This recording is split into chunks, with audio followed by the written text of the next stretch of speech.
शेरावाली आ रही है।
एक बार फिर से अभिनंदन करता है।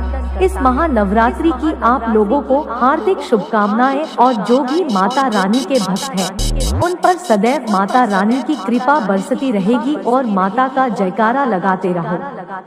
प्रेम से बोलो जय माता दी। 1 2 3 4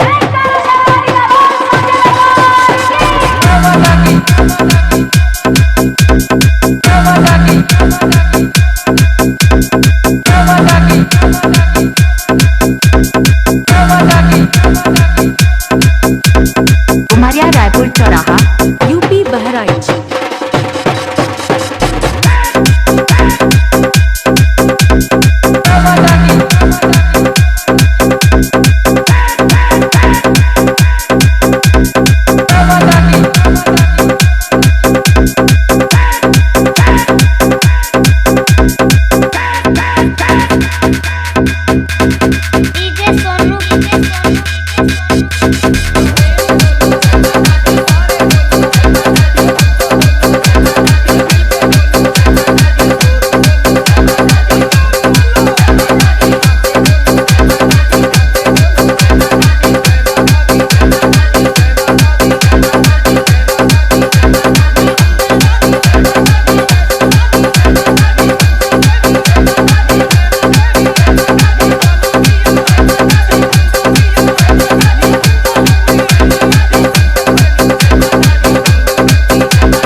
नंबर है 8175956365।